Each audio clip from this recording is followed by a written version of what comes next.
Welcome to This Explainer. Today, we're tackling a massive historical bombshell. Back in 2002, a historian released a book making a really shocking claim that up to 150,000 men of Jewish descent served in Hitler's army during World War II. As you can imagine, it caused an absolute media frenzy.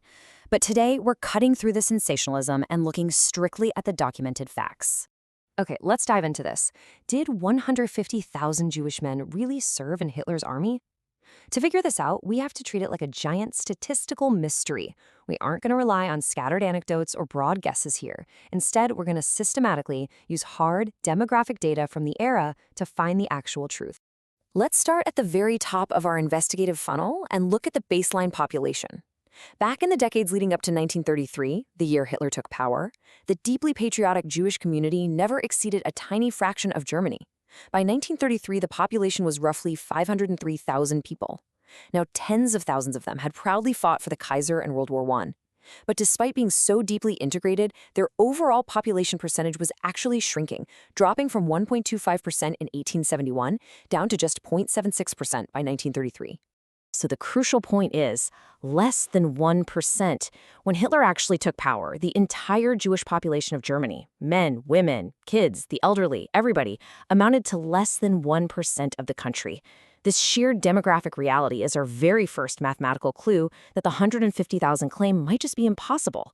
I mean, if the whole population was barely 500,000 people, magically finding 150,000 military-age males from that exact same group, it would require a demographic miracle.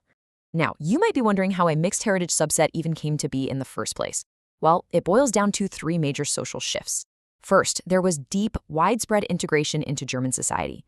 Second, that integration naturally sparked a massive rise in mixed marriages. By 1930, a third of all Jewish marriages in Berlin were interfaith.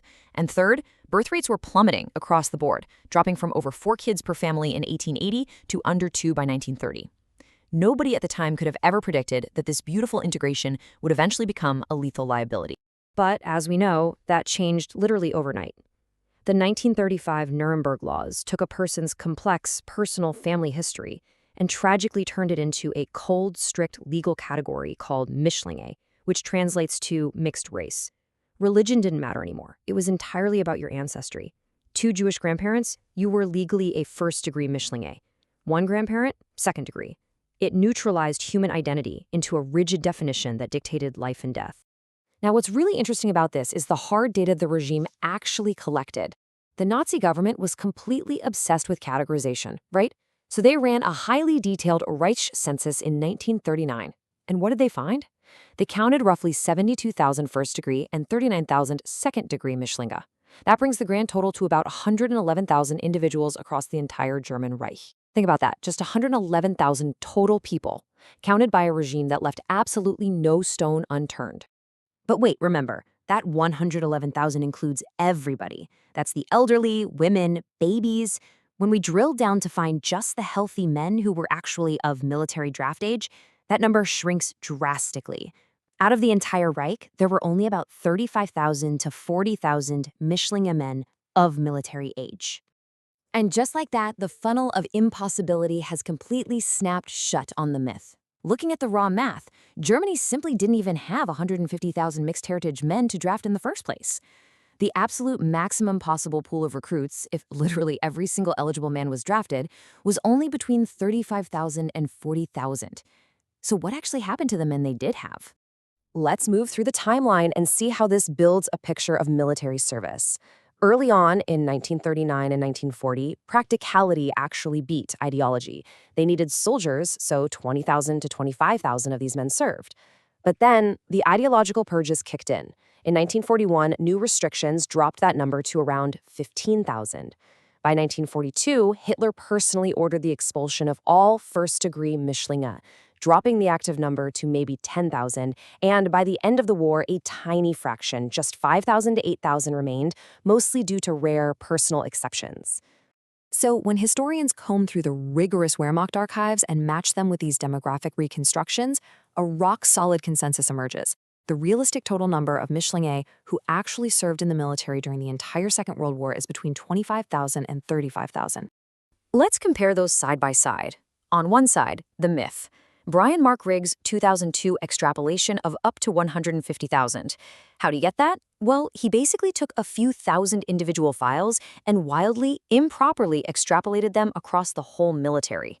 On the other side, the reality. Rigorous historians like Richard Evans and Omer Bartov proved his math was fundamentally flawed. The true archival consensus anchors the real number right between 25,000 and 35,000. But, we absolutely cannot forget that behind every single one of these data points was a real human being trapped in an unimaginable nightmare. The vast majority of these men identified entirely as Christian. They went to the front lines desperately trying to prove their loyalty, mostly to protect their families back home from persecution. Yet they faced this constant, daily threat of betrayal. And by 1943, their service was rarely rewarded. Most were unceremoniously stripped of their uniforms and forced into brutal labor battalions. So why are we digging into this specific numerical myth today? Well, it matters profoundly. Because this mathematically disproven 150,000 figure didn't just fade away into academic obscurity. It was resurrected online, and today it is actively weaponized by Holocaust deniers. They use this false, inflated statistic to deliberately invert historical facts, trying to spin a bizarre narrative that Jewish people were somehow complicit in the very military apparatus that engineered the Holocaust. It's a complete distortion of reality. Which brings us to our final takeaway for this explainer. History deserves truth, not falsification. Look, myths are usually louder and way more sensational than reality, but the math and the archival data simply do not lie. When we let a historical number be twisted to serve a modern agenda, we lose a piece of the actual human story. Those 25,000 to 35,000 men who lived through this horrific paradox deserve to have their real history told. So I'll leave you with this provocative thought. When historical data is so easily weaponized, isn't uncovering the strict, unglamorous mathematical truth our absolute duty to protect human memory? Thank you for exploring this with me today, and keep seeking the facts behind the headlines.